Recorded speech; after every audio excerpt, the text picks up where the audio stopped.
मैं हूं राहुल कंवल। हम हैं कैंपेन ट्रेल पर और इस वक्त हमारे साथ मौजूद हैं बीजेपी की वरिष्ठ नेता सुषमा स्वराज जी। स्वागत है आपका आज तक पर। और सबसे पहले तो आप इतने कम इंटरव्यू देती हैं कि इंटरव्यू देने के लिए, राजी होने के लिए आपका बहुत बहुत शुक्रिया।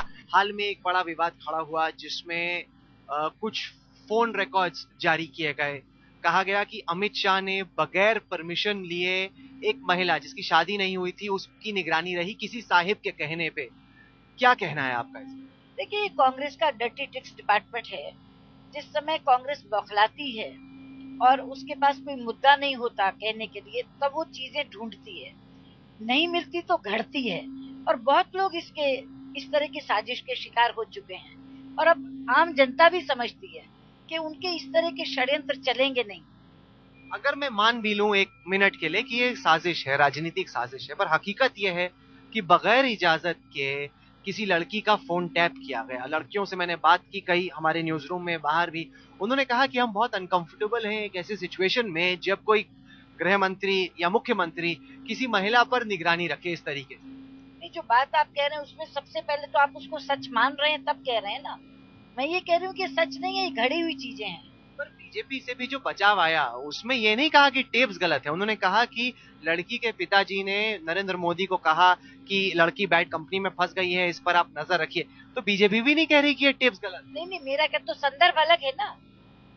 जो उन्होंने बचाव में कहा वो संदर्भ अलग है कि एक पिता अगर आकर के शिकायत करता है और उसको राहत देने के लिए आप कोई बात करते हैं और इधर से आप उसको ये कहें, इधर आप अपराध बता रहे हैं उसे, तो संदर्भ अलग है ना। सुषमा जी, अगर पिता ने कहा भी तो इस तरीके से ऑब्सेसिव नेचर के साथ किसी लड़की को फॉलो करना, क्या आपको लगता है कि ये सही है? क्या आप इससे कंफर्टेबल हैं? खुद आप महिला भी हैं। मैंने आपसे कहा ना कि ये चीजें संदर्भ से अलग हटकर कही जा रही हैं और घटकर कही जा रही है। इसको ऐसे दिखाया जा रहा है जैसे अपराध किया गया है। नहीं तो आप मानती हैं कि अपराध नहीं, क्योंकि टेलीग्राफ एक्ट का उल्लंघन है, आपने जो नॉर्म्स फॉलो करने चाहिए किसी का सर्वेलेंस करने के लिए उसका उल्लंघन है, तो कहीं ना कहीं नॉर्म्स का वायलेशन। बातें आप जो कह रहे हैं वो उस पूरी घटना को अपने तरीके से सच मान के कह रहे हैं। मैं ये कह रही हूँ कि उस तरीके से ये सच नहीं है। तो मांग की जा रही है कि एक सुप्रीम कोर्ट जज द्वारा इसकी जांच हो जाए। क्या आप इसके लिए मंजूर हैं? करवा दीजिए। तो आप कह रही हैं कि अगर सुप्रीम कोर्ट जज करे तो कर ले। आपको लग रहा है कि इस तरह की बातें आने से लोगों के मन में शंका होगी कि ये कौन लोग हैं, नियम कायदा कानून फॉलो करेंगे नहीं करेंगे? कहीं ना कहीं जो लोग नाखुश भी हों यूपीए से, उनके जहन में डाउट क्रीप होगा। देखिए, लोग अच्छी तरह से जानते हैं, समझते हैं और कांग्रेस की कुचक्र और चालों को भी जानते हैं। वो इससे भी बड़ी साजिश और षड्यंत्र कर सकते हैं, इसके लिए उनकी मनस्थिति तैयार है। इसलिए लोग इसके बहकावे में नहीं आएंगे। चाहे जो कर लें, जितनी मर्जी साजिश कर लें, जितने मर्जी षड्यंत्र कर लें, लेकिन इनकी वो मनोकामना पूरी नहीं होगी जिसके कारण से वो ये साजिशें कर रहे हैं। बीजेपी ने एक बड़ा फैसला लेते हुए नरेंद्र मोदी को प्रोजेक्ट किया, जगह जगह जाके वो कैंपेन कर रहे हैं। आप अब तक का जो कैंपेन रहा है बीजेपी का नेशनल, उसको कैसे देखती हैं? कांग्रेस का कहना है कि मोदी बहुत जल्दी पीक कर चुके हैं। देखिए, पहली बात तो नेशनल कैंपेन हम लोग लोकसभा का, ये विधानसभा चुनावों के बाद शुरू करेंगे। जहाँ तक पीक का सवाल है, पीक उसे कहा जाता है जो उसके बाद नीचे आना शुरू। हमारा कैंपेन तो up and up and up जा रहा है, तो अभी कांग्रेस ने पीक देखी नहीं। अगर इसी को पीक देख के वो घबरा रहे हैं तो जरा इंतजार करें, चुनाव से पहले जब पीक आएगी वो देखें। क्योंकि अब कई गलतियां भी होने लगी हैं मोदी द्वारा, हिस्टोरिकल ब्लंडर्स करने लगे हैं, तक्षशिला को लेकर, चंद्रगुप्त मौर्य को लेकर, श्यामा प्रसाद मुखर्जी को लेकर। लग रहा है कि कहीं ना कहीं एक के बाद एक, चूंकि वो इतने इंथुजियास्टिक रहते हैं, उत्साहित रहते हैं, तो कहीं ना कहीं बहुत चूक होने लगी है। इससे कहीं बड़ी चूक तो आपके विदेश मंत्री ने की थी। भारत की जगह पुर्तगाल का भाषण पढ़ के चले आए थे। उसके बारे में कांग्रेस को क्या कहना है? अब आप एसएम कृष्णा से तुलना करेंगी मोदी? एक्सटर्नल अफेयर्स मिनिस्टर, क्या यूनाइटेड नेशंस में आपका विदेश मंत्री भारत के भाषण की बजाय पुर्तगाल का भाषण पढ़ दे, वो ज्यादा बड़ी चूक है या ये ज्यादा बड़ी चूक है? मैं ये तुलना कर रही हूँ। क्योंकि नीतीश कुमार अब ललकार कर कह रहे हैं, कांग्रेस के नेता भी कह रहे हैं कि पहले प्रधानमंत्री ने भी कहा कि हिस्ट्री ज्योग्राफी के लेसन तो ले लीजिए प्रधानमंत्री बनने से पहले। मैं इसीलिए उन्हीं प्रधानमंत्री को कह रही हूँ कि उनके प्रधानमंत्री के ही वो विदेश मंत्री थे जो भारत की जगह पुर्तगाल का भाषण पढ़ाए। तो इसलिए मैं ये कहती हूँ, जब ऐसी चूक उनकी तरफ से होती है तब प्रधानमंत्री का क्या कहना है। नहीं, पर आपने सवाल को एक मतलब एग्जाम्पल लेके टाल दी। लेकिन आपको लगता है कि इस तरह की गलतियों से कैंपेन की क्रेडिबिलिटी पर इम्पैक्ट पड़ता है? मैंने सवाल को टाला नहीं है, मैंने ये कहा है कि अगर वो उसके लिए समझते थे कि स्वाभाविक सी चूक है, तो फिर ये भी स्वाभाविक सी चूक है। इसका बतंगड़ बना रहे हैं और इतने बड़े अंतर्राष्ट्रीय मंच पर आपके देश का विदेश मंत्री पुर्तगाल का भाषण पढ़ता है, उसको आप लाइटली ले रहे हैं। मैं इसकी तुलना कर रही हूँ। आपका नरेंद्र मोदी से आज इक्वेशन कैसा है? क्या आप उनको अपना नेता मानती हैं, कोलीग मानती हैं? क्या आपको लगता है कि आप उनके साथ काम कर पाएंगी या आपके अभी भी कुछ रिजर्वेशन? नहीं, मेरा रिजर्वेशन कभी नहीं था। He is first amongst equals. और आप इसके साथ कंफर्टेबल हैं? आपको लग रहा है कि जिस तरीके की लीडरशिप बीजेपी को चाहिए नरेंद्र मोदी वो दे पाएंगे? मैं अनकंफर्टेबल कभी नहीं थी। इस तरह की इतनी बातें को तो कहीं ना कहीं तो स्मोक अगर था तो कहीं ना कहीं नीचे फायर होगी, इसी वजह से इतना स्मोक था। पर स्मोक नहीं था तभी फायर हो गई। मैं कहती थी कि तिल को ताड़ बनाया जा सकता है, राई को पहाड़ बनाया जा सकता है। जहाँ तिल और राई भी ना हो वहाँ भी आप पहाड़ और ताड़ बना दें, ये तो अन्याय है मेरे साथ। अच्छा, मैं आपसे पूछना चाहूंगा इस कैंपेन की भाषा शैली और जिस तरीके की भाषा का इस वक्त इस्तेमाल हो रहा है, कहा जा रहा है कि इससे घटिया, इससे खराब भाषा कभी किसी पहले इलेक्शन में नहीं हुई। आपको लगता है कि ये चूक, ज्यादा आरोप मोदी पे लग रहा है, लेकिन आपको लग रहा है कि ये चूक दोनों पार्टियों से हो रही है कि कैंपेन का स्तर? देखिए, अगर आप याद करें तो पिछले चुनावों में भी हमेशा ये बात आती है कि चुनाव में भाषा संयम लोग खो देते हैं, और आपने स्वयं ही कहा कि ये एक तरफ से नहीं हो रहा, और ये दो तरफ से भी नहीं, चारों तरफ से हो रहा है। कभी किसी दल का नेता बोलता है, कभी किसी दल का नेता बोलता है। लेकिन पिछले चुनाव में भी मैंने कहा था, पार्लियामेंट में जब एक बार थोड़ा बहुत सर गिरा तब भी मैंने कहा था, और आज भी मैं ये कह रही हूँ कि मेरा व्यक्तिगत मत हमेशा भाषा संयम के पक्ष में रहा है। और मैं ये मानती हूँ कि आप आक्रामक से आक्रामक बात संयमित भाषा में कर सकते हैं, और इसीलिए भाषा संयम बनाए रहें हम तो ज्यादा अच्छा हो। पर क्या किसी ऐसे शख्स का जो पीएम बनना चाहता है, बार बार किसी को शहजादा कहना, खूनी पंजा कहना, क्या आपको लगता है कि ये सही है? जिस तरीके से पर्सनल बिलो द बेल्ट इस वक्त अटैक्स हो रहे हैं मोदी द्वारा। आप कह रहे जो पीएम बनना चाहता उसके द्वारा कहना, यूपीए की चेयरपर्सन का मौत का सौदागर कहना ठीक है क्या? ये दोनों ही तरफ से हो रहा है। पर आप कह रही हैं कि आप अनकंफर्टेबल हैं जिस तरीके से भाषा का इस्तेमाल हो रहा है। अनकंफर्टेबल नहीं हूँ, मैं इसकी पक्षधर नहीं हूँ। मुझे लगता है कि चुनाव लोकतंत्र में बहुत शालीन भाषा में किए जा सकते हैं, और आप अपनी बात बहुत दृढ़ता से कह सकते हैं। शालीनता और दृढ़ता परस्पर विरोधी नहीं है। कहा यह जा रहा है बीजेपी के बारे में कि बीजेपी इस वक्त एक पर्सनैलिटी कल्ट की गिरफ्त में आ गई है। जिस तरीके से इंदिरा गांधी के रहते कांग्रेस 1970 के दशक में थी, जब कहा जाता था कि India is Indira, Indira is India, कहा जा रहा है कि बीजेपी भी उसी दिशा में बढ़नी शुरू हो गई। ये बिल्कुल गलत बात है। हमारे यहाँ किसी ने पार्टी से ऊपर होने की ना कोशिश की है और ना पार्टी ने किसी को अपने से ऊपर होने दिया। हमारा संगठन बहुत मजबूत है, इसलिए इंदिरा इज इंडिया वाली सिमिली हमारे यहाँ बिल्कुल चलती नहीं है। हमारे यहाँ संगठन का जो चेहरा अगर जाता है नेतृत्व के तौर पर, तो उसके लिए तो हमेशा कहते हैं, जब अटल जी थे तो हमने कहा था ट्राइड एंड टेस्टेड, जांचा परखा खरा, ये कहकर हम चले थे। अगर आपके पास एक मजबूत चेहरा है तो उसको भी आप दिखाते हैं, लेकिन इसके कारण संगठन को हम पीछे नहीं करते। ये बहुत पुराना संगठन है, इसकी अपनी एक शैली है, इसलिए हमारे यहाँ कभी संगठन से व्यक्ति बड़ा नहीं होता।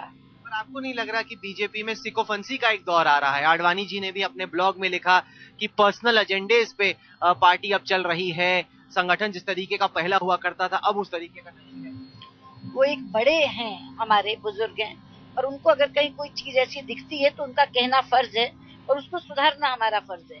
तो इसलिए जो बात उन्होंने कही उसको सुधार भी लिया गया, और उसके बाद से आडवाणी जी ठीक भी हैं।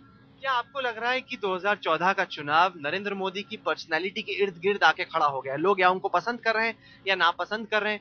जो यूपीए का करप्शन था, पॉलिसी पैरालिसिस था, मनमोहन सिंह का काम जो उन्होंने नहीं किया, उसको लोग कहीं ना कहीं भूल गए या उस पर इतनी अब चर्चा नहीं? मुद्दे तो वही रहेंगे ना कि ये भ्रष्टाचारी है तो ऐसा व्यक्ति चाहिए जो भ्रष्टाचार ना करे, ऐसी पार्टी चाहिए जो भ्रष्टाचार ना करे। महंगाई है तो ऐसी पार्टी चाहिए जिनके राज्य में महंगाई नहीं थी। विकास है तो ऐसी पार्टी चाहिए जिसने विकास किया था।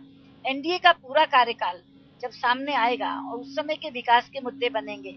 आज जो हमारी राज्य सरकारें चल रही हैं उनके विकास मुद्दे बनेंगे, तो मुद्दे नहीं गौण हो जाएंगे।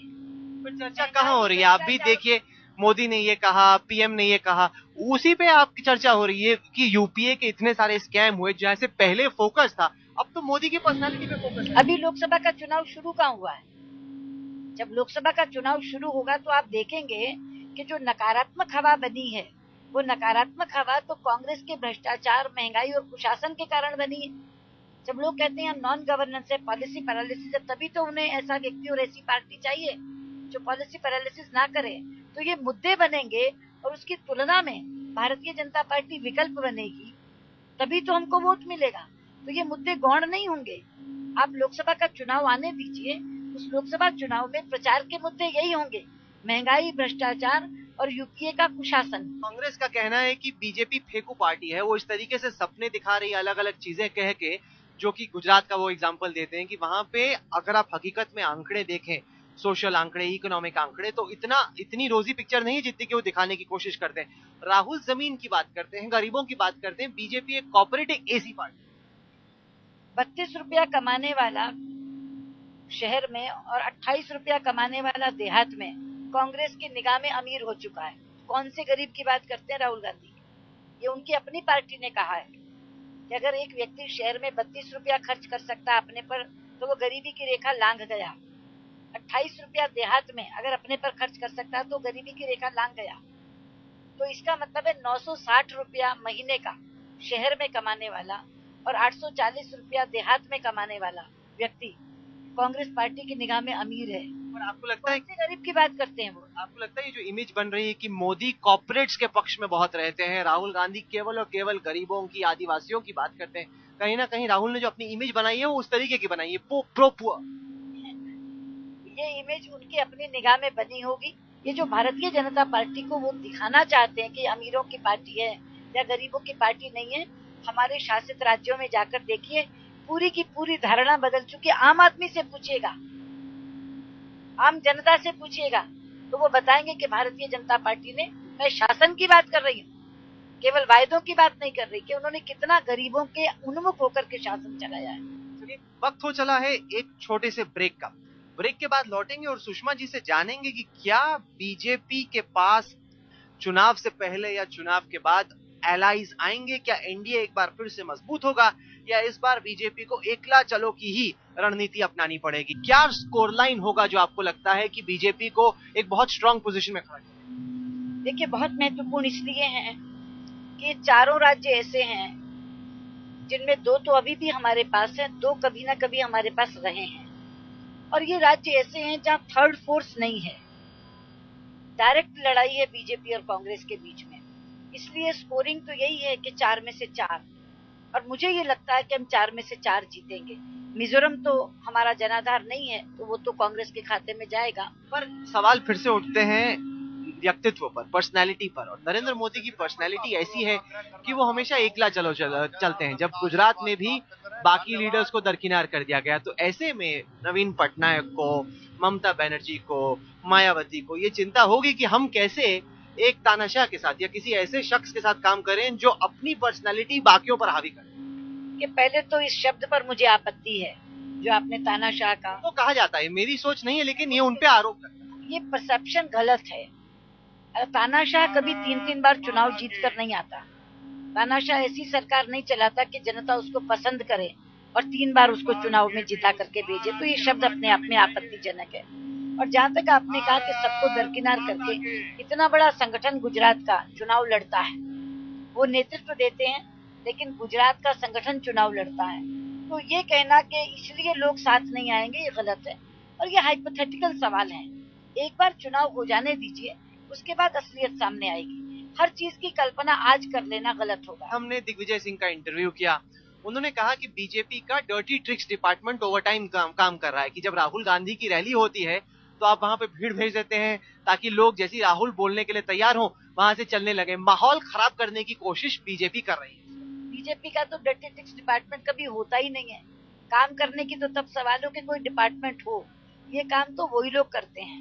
लेकिन अगर उनको ये भी नहीं मालूम है कि राहुल के यहाँ भीड़ ये आ जाए, बेहतर होगा कि वो आंख खोलकर सच्चाई देखें। और सच्चाई ये है कि दिल्ली में एक भयंकर कांग्रेस विरोधी लहर चल रही है, जिसको उनका कोई नेता रोक नहीं पा रहा, चाहे वो राहुल गांधी ही क्यों ना हो। राहुल गांधी का जो कैंपेन है वो क्लिक नहीं कर रहा, गलतियां कर रहे हैं, भीड़ नहीं आ रही, उत्साह नहीं जुटा पा रहे। आपके हिसाब से कहाँ गलती हो?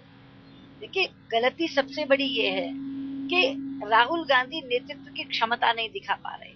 एक शासक का जो मादा है वो प्रदर्शित नहीं कर पा रहे, क्योंकि वो मादा उनमें नहीं है। लग रहा है कि इस वक्त तंत्र एकजुट हो गया है आम आदमी पार्टी के खिलाफ। फॉरेन फंडिंग एनआरआई से बीजेपी को भी मिलती है, कांग्रेस को भी मिलती है, लेकिन जांच होती है आम आदमी पार्टी पे। बीजेपी के कार्यकर्ता जाके इंक छिड़क देते हैं अरविंद केजरीवाल पे। क्यों घबराए हुए नेता केजरीवाल? देखिए, बिल्कुल घबराए हुए नहीं है। जैसे मैंने कहा कि हम उनको कोई बड़ी ताकत मानते ही नहीं। हाँ, जो स्याही छिड़कने वाली बात है वो दुर्भाग्यपूर्ण घटना है, क्योंकि बीजेपी की शैली नहीं है। हम लोग विरोध के तौर पर करते हैं, लेकिन स्याही छिड़कना, थप्पड़ मारना, जूता फेंकना, ये हमारी शैली में नहीं है। और इसलिए हमें दुख हुआ कि जिसने किया उसने ये कहा कि मैं भाजपा का कार्यकर्ता हूँ। नहीं, पर जब जांच हो रही है फंडिंग की, तो बीजेपी को कहना चाहिए कि आप हमारी भी फंडिंग की जांच कीजिए। आप क्यों नहीं कहती हैं? हमें कहने की क्या जरूरत है? जिसने करनी है कर ले जांच। आखिरकार सरकार ही जांच कराती है ना, तो कर ले जांच। हमने विरोध कब किया? कर ले जांच। सुषमा जी, हमसे बात करने के लिए आपका बहुत बहुत धन्यवाद।